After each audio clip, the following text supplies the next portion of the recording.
Betting app లో ED case నమోదైంది. 29 మంది సినీ సెలబ్రిటీలతో పాటు కంపెనీలపై కేసు నమోదు చేశారు.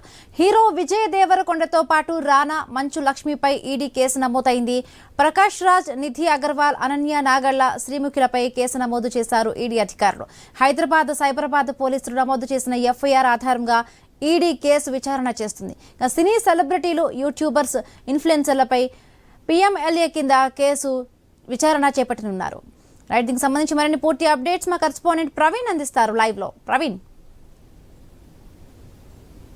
దీనికి సంబంధించిన ఏదైతే ఈ సినీ ప్రముఖులకు సంబంధించినటువంటి ఈడీ కేసు లోపల గత నెల అయితే మార్చి నెల లోపలనే ఈ యొక్క ఏదైతే మియాపూర్ పోలీస్ స్టేషన్ ఉందో మియాపూర్ పోలీస్ స్టేషన్ లో బెట్టింగ్ యాప్ ప్రమోట్ చేస్తున్న నేపథ్యంలో వీళ్ళ యొక్క 29 మంది పైన ఒక వ్యాపారవేత్త ఇచ్చినటువంటి కంప్లైంట్ ఆధారంగా అయితే ఆ యొక్క మియాపూర్ పోలీసులు మొత్తం టోల్గా వీళ్ళని విచారణ జరిపారు. విచారణ జరిపిన నేపథ్యంలో వీళ్ళ లోపల కొంత ప్రముఖులు కూడా ఉండడం, విజయ్ దేవరకొండ అండ్ దగ్గుపాటి రానా, అదేవిధంగా ప్రకాష్ రాజ్తో పాటు అనన్య, శ్రీముఖి, ప్రణీతతో పాటు కొంతమంది యూట్యూబర్లు కూడా ఉన్నట్టుగా తెలుస్తుంది. యూట్యూబర్స్ కూడా భయ్యా సన్నీ యాదవ్ కూడా ఉన్నట్టుగా తెలుస్తుంది. భయ్యా సన్నీ యాదవ్ ను NIA అధికారులు కూడా రీసెంట్ గా అరెస్ట్ చేసి విచారణ చేస్తున్నారు. ఈ విధంగా ఈ క్రమం లోపలనే వీరికి బెట్టింగ్ యాప్ ప్రమోషన్ చేసే నేపథ్యంలో భారీ ఎత్తున వారి నుండి బెట్టింగ్ యాప్స్ ఎవరైతే ప్రమోటర్స్ ఉంటారో వారి యజమాన్యాల నుండి కూడా భారీ ఎత్తున అయితే అమౌంట్ ను తీసుకున్నట్టుగా కూడా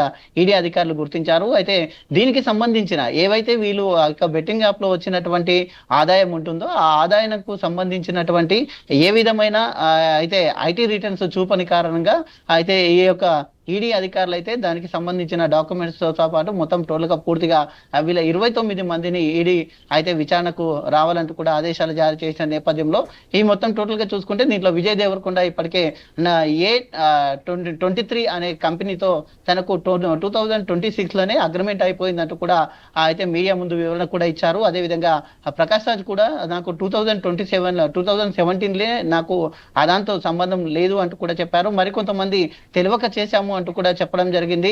ఈ దాన్ని మొత్తం టోటల్ గా చూసుకుంటే ఇప్పుడు దీనికి సంబంధించిన ఆర్థిక లావాదేవీల అంశం పైన కూడా ఈడీ అధికారులు ప్రశ్నించే దిశగా అయితే కొనసాగుతున్నారు. కాబట్టి 29 మంది సినీ ప్రముఖులు ఉన్నారు, దాంట్లో యూట్యూబర్స్, ఫేమ్ అయినటువంటి యూట్యూబర్స్ కూడా ఉన్నారు. కాబట్టి ఈడీ వీళ్ళనందరినీ మొత్తం టోటల్ గా దీనికి సంబంధించిన ఆర్థిక లావాదేవీల అంశాలపైనే మొత్తం టోటల్ గా ప్రశ్నిస్తుందని తెలుస్తుంది. Right, thank you Praveen, thanks for the updates.